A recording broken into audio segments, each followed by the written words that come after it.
And also for those of you trying to pay attention on what this pizza is, well, I can tell you a couple things. It is a Alfredo, or it is a marinara sauce. It is not, or it is a red sauce. It is not a white sauce.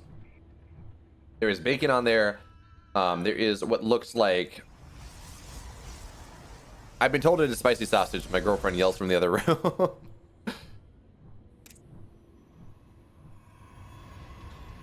And what is that? I'm actually not sure what the herb is on top. Oh, hey, SC2. Thanks so much for the follow, friend. Welcome, welcome. Hope you're having a fantastic evening. I am. I mean, I've covered Gumiho. I've covered Trust. I've covered Clem versus Trust, Gumiho versus Trust, Gumiho versus Jim Rising. We've had some fantastic games this evening already, and we're barely in the round of 8. Yes, Haas gets a payout, Clem gets a payout at this point, but we got semifinals coming up, we got finals coming up. And we're actually on the most developed branch of the bracket, I believe.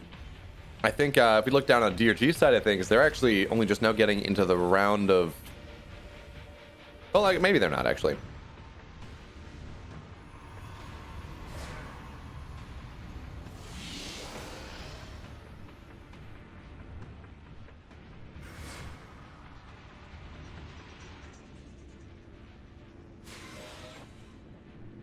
Also, gotta love it. I don't know how many of you are baseball fans in here, but I grew up loving the sport. And my team, after losing like 4 games in a row and just getting shellacked in every game, and having to have one game get delayed because there was a shooting outside the gates, they're up 15-0 in like the 4th inning. So yeah, pretty happy about that one. I know, right, Myriad Killers? But I think the logic is, yeah, I know, right? It's annoying, but I think the logic there is, everyone that has Amazon Prime has one, and it's something you would think it would count for more, actually, because I have to make the conscious decision every month to subscribe to that channel with Twitch Prime instead of going just kind of setting and forgetting it, right? Yeah, it is more money over time, but it is that conscious decision every time to get that sub stream going, to give your Amazon Prime money to that creator every month. And it's something I do think about, because there are a bunch of people I want to support, and as a broke PhD student, it's not like I got a lot of money to just subscribe to everyone in StarCraft like I would like to do. So I try to make use of that Twitch Prime as much as I can. But we should talk about this game a little bit, because Clem, he's being really careful in this game number 1 here. Hey, Devo4 or 44. Is that software dev, or is your name dev, or use the 44th DEV destructible entertainment vehicle? I don't know. But anyway, Clem in this game, right? He understands Haas's penchant for mischief. Actually, this question, for those of you that were watching the Loki series, is Haas just a Loki variant? With how much chaos he causes, he's effectively the StarCraft god of mischief. As there we go. What was canceled there? I did not see, but yeah, we had a some sort of structure. I assume just a gateway get canceled there. Yeah, no, maybe yeah, that was a gateway. I saw the cancel amount. So gateway, what did get canceled there from Haas? No proxy for the man, as he is that was an attempt at a 3-gate something 3-gate blink play from Haas, but no, as that does not happen, well, he's gonna get his 3rd gateway at home, and he's gonna move out of the map with these stalkers. I mean, there are stalkers, they can do something, but there's no Warp Prism. This is again just the 6-7 stalkers. Some players move out with 5, some players move out with 6, some players move out with 7. It's extremely preferential.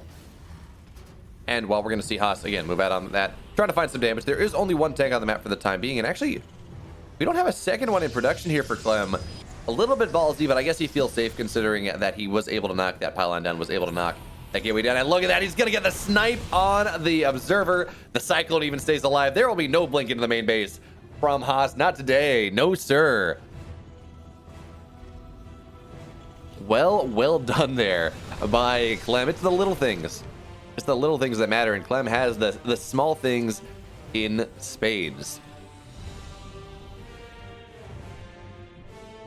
All right, so now 1-1 on the way for Haas as he looks to develop his economy, his army, his economy, everything he's got just a little bit further here.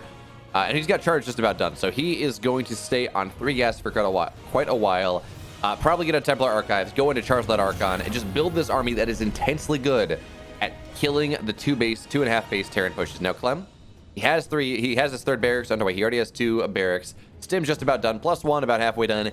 Clem is going to lean into that aggression regardless. Now, he has not, I don't think he's seen the amount of gas that Haas is mining or is not mining, and he's not seen whether there's a Robo Bay or not. So he's kind of doing this blind, right? That's kind of one of those things where the Protoss player tends to have a little bit more agency in deciding how the game is going to go. At this point in time, maybe, I mean, I don't know if that's quite fair, right? Because the Terran player decides to go for a build, and then it's the Protoss player that has to figure out how they're going to deal with it when we're looking at these setups, right? It's 2.5 base plus 1 stim combat shield timing versus, well, how does the Protoss deal with that? Of course, the Protoss, they have crazy builds as well. But anyway, Clem is now moving on out here. We should see the bunker salvaged. Clem salvage the bunker. Clem. Bunker, please. But no, okay, so he's not going to do that. But now, okay, Haas will find a bit of this army. If he knocks down a tank, that's going to be very happy. But no, at the very least, he's going to get damage done on this tank. And and that is going to be massive here because the charge lots, well, they're going to be able to make connections. Charge is done. 1-1. If Haas is able to stall this out just a little bit, 1-1 will be done as well. And then he's going to have an upgrade advantage. He's going to have more of an army. And we got a big flank coming on in here. Haas, he is well set up for this. And Clem, he is not. He's got a big army, right? He is up double the army supply of his opponent just about. But with the second set of warp-ins coming on in, well, maybe Haas is going to be able to make this fight happen regardless. But no, Clem's just going to stem on top of this army. But the rest of the warp-ins not getting anything done yet. Clem says, okay, fine. You just don't have enough here. Probes are going to get pulled to deal with this, but probes do not fight stim bio. Not at all. Stalkers are going to start going down. They're going to try to blink backwards, do what they can. But they're just going to blink backwards to their doom here. 10 workers have died. Bunch of zealots as well, and this third base is now coming under serious threat here. Shield battery's gonna die as well. Clem just targeted down. Clem, no, okay, he says, you know what, I don't even need to target it down. I'm gonna start to target down these stalkers. I'm gonna do all that. And yeah, okay, you know, he's just found the kill here. That's gonna be it. GG. Clem, he takes game number 1, and he's making life a little bit simple. Spawning in the bottom left here, making things look easy, making things look simple. He is, for Team Liquid, Clem.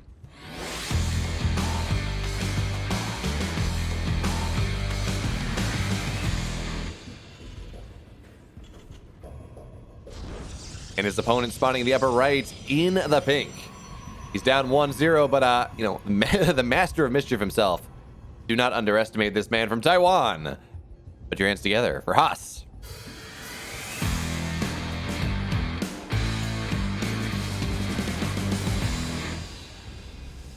And hello, Tix. Good to see you too. Hope you're having a fantastic evening. I certainly am. Of course, for those of you who are like, hoot and hoot to the channel, whatever. Tix. He's a member of the team that I was playing on when I was still playing like amateur competitive StarCraft before PhD life and casting life took over from me ever having time to play as much StarCraft as I would like. Certainly from having time to prep for matchups. So shout out to Jamit Gaming. Shout out to Tix. He's an awesome dude, and he makes really good D&D campaigns. The more you know, as that now. Well, I'm gonna say, okay, Haas. You're not doing anything too crazy just yet. I see you have a natural down, but there is a probe on the map. Okay, it's just going to be a scouting probe here. Like, maybe we're going to see a proxy Stargate, because, again, we've seen a lot of proxy Stargates tonight, but certainly not now. Certainly not as this probe is trapped on in. The Marine, I don't know what Clem's doing. He's, like, going on out of vision and back into, like, going out of range and back into range. I don't think that makes you do DPS any faster.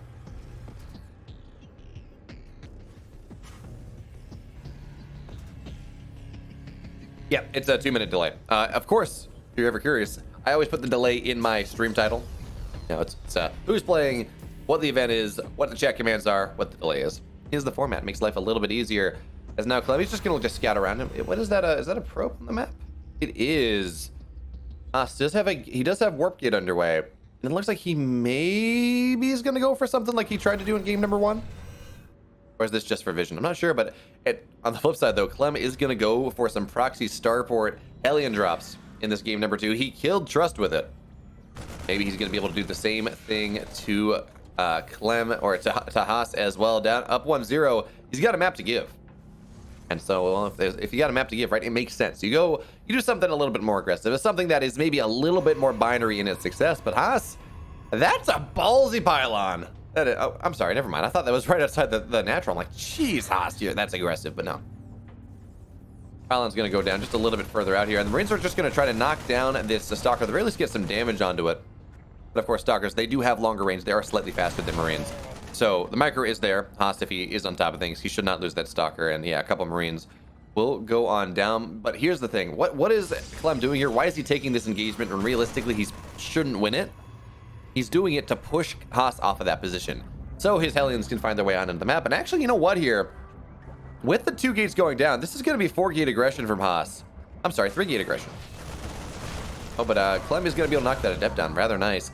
Second Stalker will show up, and this should start to tell CLEM that something is happening here. There's maybe something he needs to be afraid of. Now, the Hellions, they're going to find their way onto the other side of the map. Wait, does this have vision? It does. Okay, CLEM is now aware of the proxy, so he's going to be forced to go on back. These Marines, yeah, they're going to find their way back into the main base. And now, well, we're going to see the medevac go on into the main base here. CLEM, he's going to get damage done. That's not the question.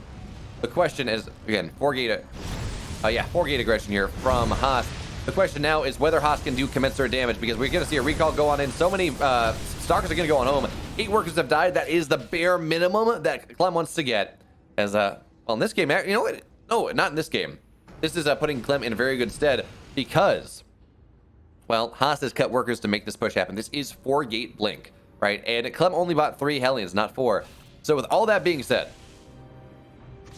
CLEM is going to be in a fantastic position as things go on, as the Hellions are going to look to dive on into the natural here.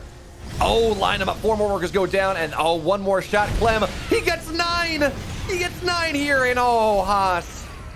Maybe you can come back from losing 8 workers. Fine, you got the tech you need. You can't come back from that. You can't come back from losing 18 workers, I think is the final tally. 19 workers here. There's going to be a Raven out from CLEM. He's going to be able to probably get that into the dead air space soon enough so he can make sure he can have detection. But actually, no, Haas is going to be able to kill this down before the Raven does complete. So that's going to be a bit annoying. Still, it's forcing Haas to not be aggressive, right? I want to kill the starport. I don't want any more damage to come on in. And what do we got here from CLEM? We got 2 tanks, 12 Marines. Stim, is Stim done? No, Stim has not yet been started here, but +1's on the way. 3rd tank now. Haas needs to get so much damage to make this happen. He's not even up army supply. CLEM, in fact, so confident at the hold he is going to have for himself that he is moving a drop out onto the map here. So Stark are going to look to move on forward. They're going to blink on top of this. 1 tank goes down. 2nd tank goes down, actually. Really nice job there. And they're going to get this bunker as well. Suddenly, Haas is starting to find the kind of value that he's looking for. There's only 1 tank at the high ground. It is out of range of these Stalkers. How many workers died, though? Only 2. Only 3. But for the moment, CLEM cannot take this fight. He's going to need more tanks. He's going to need more Marauders. He's going to need more Marines. He's going to need eventually Stim. And he looks like he also did not move out on the map after all with that drop. So now CLEM is going to look to move on forward. But I guess this is just zoning for a bunker.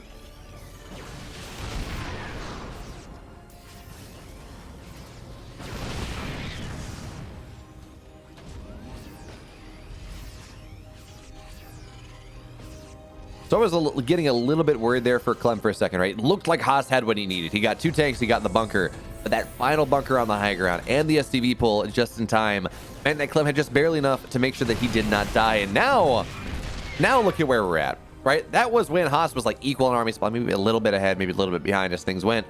Now CLEM's up double the army supply of his opponent. Now, Stim is not done. Combat shields are not done. +1 is not done. So the aggression from Haas is not totally ended. But of course, CLEM here, he's posturing on forward, seizing these tanks on forward because he understands that the Stalkers of Haas are on hold position. And at this point, Haas really cannot take this fight anymore, even without Stim. +1 is done in now. That's a very technical timing, by the way. Done now.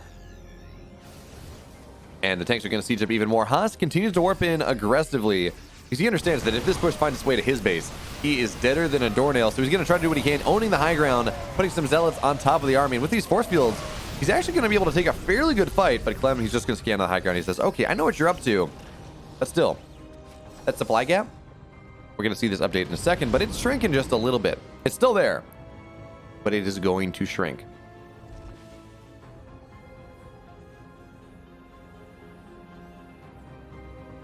So now CLEM, understanding kind of the position that he's in, he's, well, his 3rd base is just about done here, and I guess he's actually not really going to try to move out on this. We have +1 armor on the way. Concussive shells halfway done. He may try to move out with concussive shells. And I mean, he's got a drop on the map, of course, but he's just not going to try to go for that big push because he doesn't need to. He's already done the damage here. He's going to stim on in, and 6 more workers will go down. And, well, again, the medevac is uncontested. Zealots get warped on, Stalkers get warped on in, but medevacs, they move just a little bit faster than Stalkers do. Okay, but now Haas will be able to target this one down. There we go. Medevac goes down. Marines go down. 10 more workers, though, in the exchange. Haas has spent the majority of this game vastly down, significantly to exceedingly down. in income, and it is starting to show in the supplies. Well, I say that before I look at the supplies, because right now Haas is a bit of an army supply lead. He's only behind in workers, which is something. Yeah, that's a big deal. But maybe, just maybe, with this +1 timing that's about to hit, maybe he can make something happen. As a bunch of zealots are going to warp on in on the high ground here. Clem will find the pylon. He will eventually knock this gateway down, but look at this. We got a big run by coming on into the third base here. Stalkers just looking to target this base down. But the tanks on the high ground making that rather difficult indeed. But maybe, just maybe, with the zealots beneath, zealots coming on in from every side, actually. Maybe, just maybe, this is the fight that Haas is going to be looking for here. Is the army of Clem going to survive? The answer is yes. There's just too damn much. It's not going to matter. That was the perfect fight for Haas. At the end of the day, still too much Clem. He takes the serious and he moves on to the semifinals.